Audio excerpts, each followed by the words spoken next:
que el arte tiene que ser político, que el arte debe ser poético, que el arte... Todos esos son principios reguladores que se han ido aplicando de acuerdo a la escuela en la que uno estudió, ¿cachai? Eh, que el arte se trata de las ideas, que el arte... Entonces, en la medida que eso se convierte en un principio regulador, estáis cagado, ¿cachai? Estáis cagado, estáis...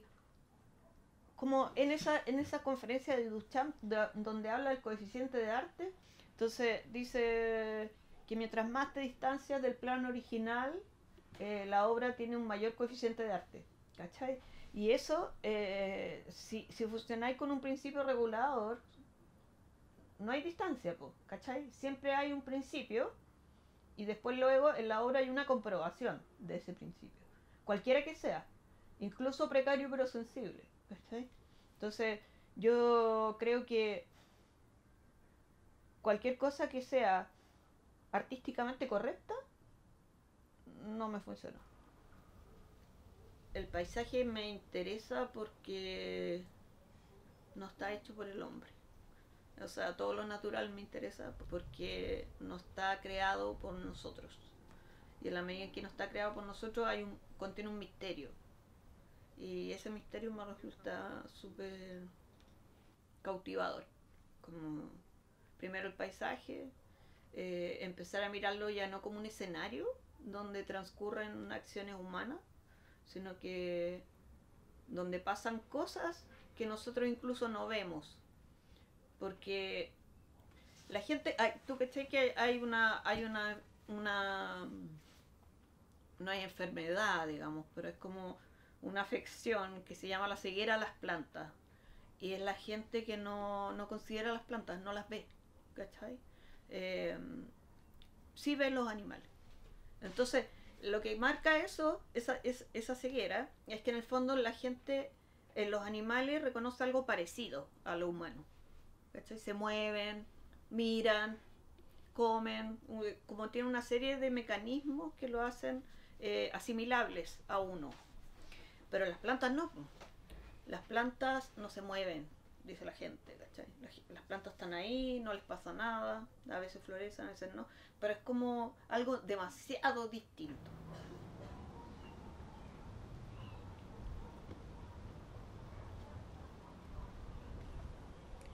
Pensé que podía trabajar el soporte en relación al tema, o sea, plantas que fueran medicinales, ¿cierto?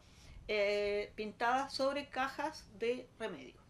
Ahora empecé a buscar plantas que hubieran sido primero significativamente importantes para la industria farmacéutica, porque uno asume plantas medicinales como una cuestión alternativa, ¿cachai? O ancestral. Las plantas medicinales son una cosa como de no relacionada con la medicina alopática, o sea, la medicina como del doctor, ¿cachai? O de la farmacia. Y empecé a investigar.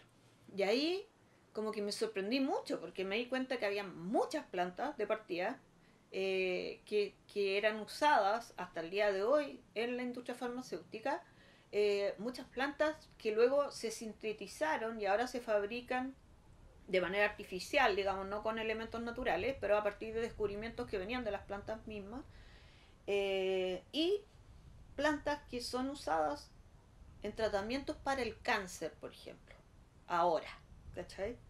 Pero no en la medicina natural, sino en la industria farmacéutica, porque son citotóxicas, o sea, son veneno, digamos, para el cuerpo, y se usan en las quimioterapias. Y ahí empecé a ver, y son plantas de repente comunes, ¿cachai? Como por ejemplo la vinca. La vinca es una planta que se usa en quimioterapia, ¿cachai? Y empecé a mirar la vinca y decía, no puedo creer esta cuestión, no puedo creer que esta plantita tenga este nivel de relevancia.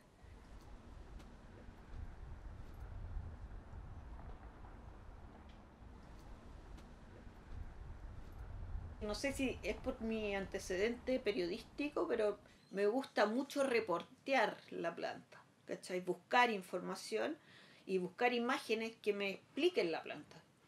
Así que ha sido un trabajo súper entretenido de hacer.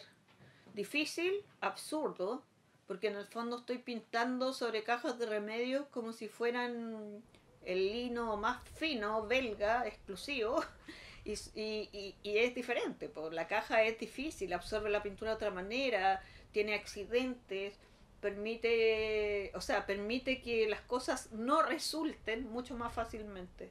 Eh, hay, ofrece resistencia, pues, porque no está hecha para hacer eso.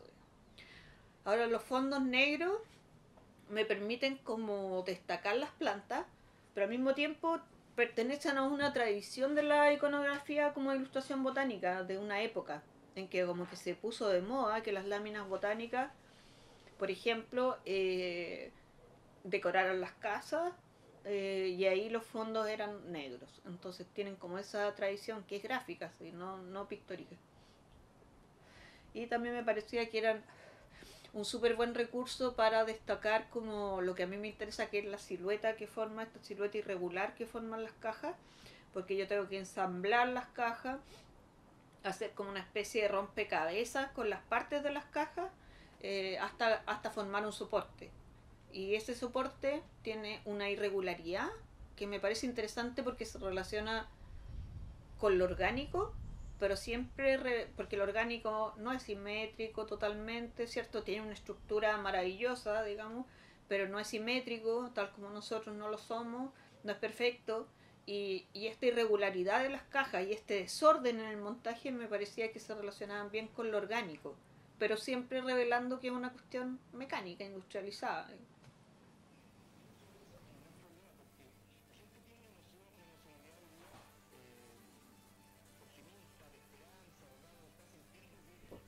Y en este tipo de trabajo, al que me llevó el paisaje, de a poco en esta concentración, fui encontrando otras maneras. En una manera calmada, en la que yo ya no estaba como batallando con la pintura. La pintura ya no era un campo de batalla. eh, Era una zona en la que yo podía tratar delicadamente la pintura. Porque el modelo que yo estaba trabajando y la operación que yo necesitaba requería eso.